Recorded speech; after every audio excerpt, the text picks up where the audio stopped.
Hello viewers, আশা করি সকলে ভালো আছেন। এঁচোড়ের তো অনেক রকমের পদ বানিয়েছেন আপনারা।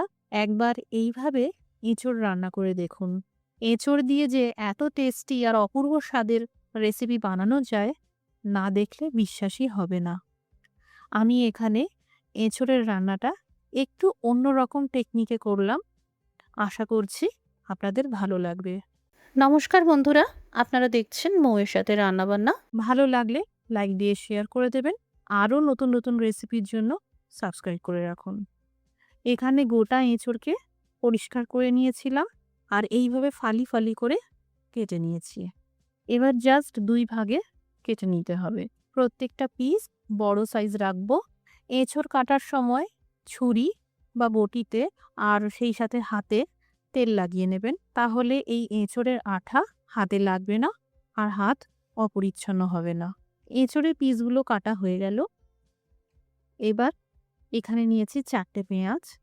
এখানে পেঁয়াজ বেটে নেব, কিন্তু তার আগে পেঁয়াজগুলোকে কেটে নেব। কারণ আমি পেঁয়াজের একটা মসৃণ পেস্ট তৈরি করব। তার জন্য পেঁয়াজগুলোকে এইভাবে কেটে নেওয়া অত্যন্ত প্রয়োজন। তবে এখানে খুব মিহি করে কুচানোর প্রয়োজন নেই। এইভাবে কেটে নিলেই হবে, যাতে পেস্ট করার পর পেঁয়াজের কোনো টুকরো রয়ে না যায়।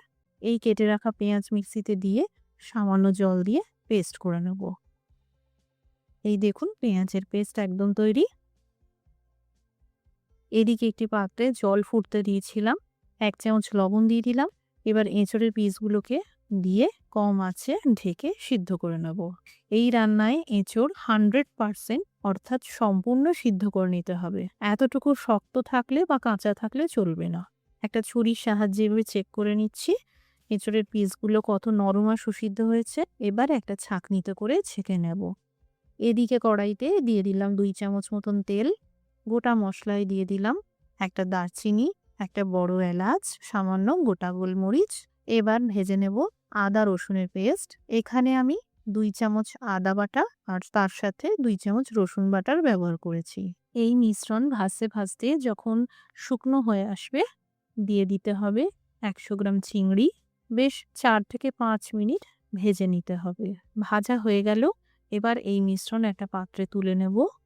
এই মিশ্রণ ঠান্ডা করে মিক্সিতে পেস্ট করে নিতে হবে।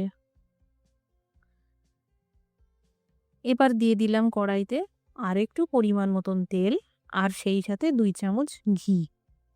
এবার এই এঁচড়ের পিসগুলোকে হালকা বাদামি করে ভেজে নেব।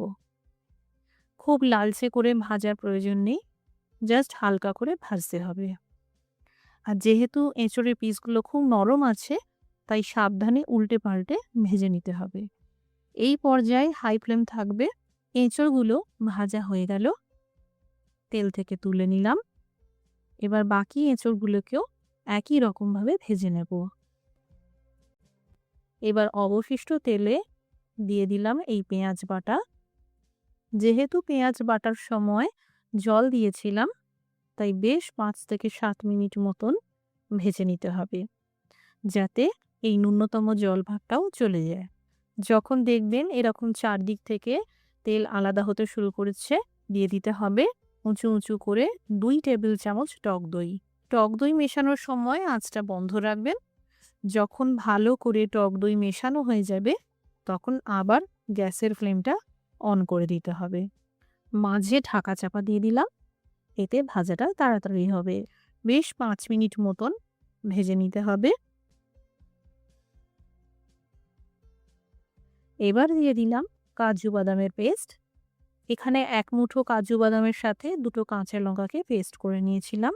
আবারও ৫ মিনিটের জন্য ভেজে নেব।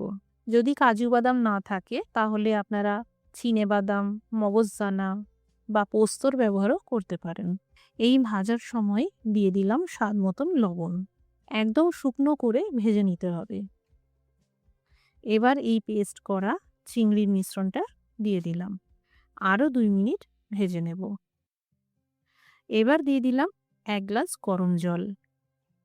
সেই সাথে দিয়ে দিলাম ২ চামচ মতন চিনি। এখানে শুধুমাত্র গ্রেভি রান্না করে নিতে হবে, কারণ আমরা আগে থেকেই এঁচড় সিদ্ধ করে ভেজে নিয়েছি।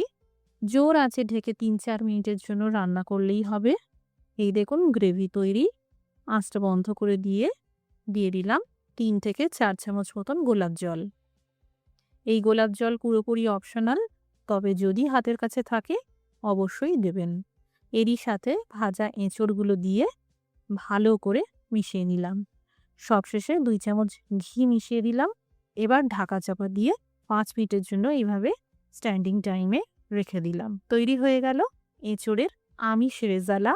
পোলাও বা ভেজ বিরিয়ানির সাথে অথবা নান রুটির সাথে খেতে ভীষণ ভালো লাগে।